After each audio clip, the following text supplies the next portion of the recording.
Hi, this is Vicki with Learning Home Volunteers, and we're excited to welcome you back to our second week of Knuffle Bunny. This week we're on to our second book in the Knuffle Bunny series called Knuffle Bunny Too. This book is about Trixie's first show and tell at preschool, and she's delighted to share the details of her precious Knuffle Bunny, but there's trouble ahead. Make sure you see the book or listen to the book. Well, this is activity number 4. Let's be honest. Don't you need a Knuffle Bunny? I certainly do. That rabbit has such a cute face, and making one is so easy. And in your box, you're going to find 2 paper rabbits, a front and a back, and a bag that contains a plastic needle and some yarn. You're going to need some paper, think junk mail, to be able to stuff your Knuffle Bunny. Our volunteers made one of these great bunnies, and she provides this guidance. One, you want to first decorate your bunny with your crayons and markers before you actually start sewing, because it's a lot harder to do the face on there after it's stuffed. You want to put the 2 pieces together, and then you want to thread the needle through the holes on the legs and then tie a knot.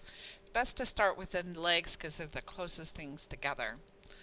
Um, Cut off a medium piece of yarn. Too long makes it really hard for them to stitch. So it takes 2 stitches using the blanket stitch like you see here to close the holes, or to seal the holes. But you could certainly have done it with a running stitch. That would work too. It's just about when you're done, you want to leave a hole big enough to stuff the head and ears and body when you finish it up. I think she did a great job, and we hope that you do too. So, I'm sure you're wondering why we would have your child sewing. While your child is sewing, it's a great time to talk about how magical sewing is. It actually keeps all of our clothes together and from falling off into pieces. And you could actually help them find the stitches on the clothing and the seams or things going, and it'll make a lot more sense to them as they're stitching up the 2 pieces of paper together. You know what else stitches are used for? Stitches can be used to repair nets, sewing people up when they've had a bad cut.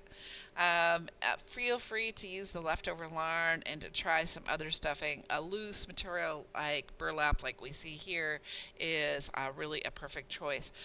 Just let your coordinator know if you would like some, and we'd be happy to include it in your next box.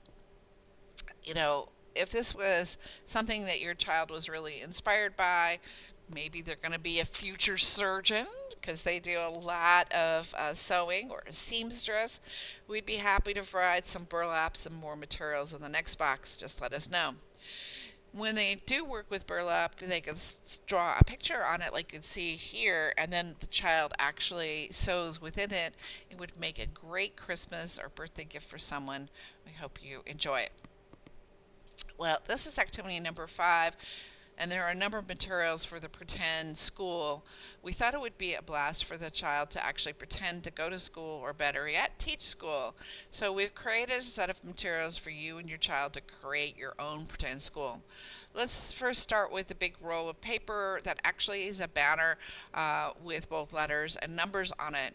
Certainly, we would love if they colored in the objects up at the top, and maybe even trace the letters in different colors. You can put this up on your wall. It'll be a banner for them to be able to see while you're playing school, and can be used later. But if you're going to be the teacher, you're going to need more. You'll need to take attendance with your clipboard. So we created a cardboard clipboard with a piece of cardboard and some clips on it. Just for convenience sake, we clipped the lapboard onto it, which looks like this. On one side, it's writable with lines on it. On the other side, it's clear. And then we also included some paper with the lines on it, and a place to be able to draw a picture in case you have homework. And obviously, we included some gold stars so that you could be rewarded for that good work you're doing in school. I hope when your child is teaching that you pay good attention in class. That's all for this week. Next week, we're going on a trip.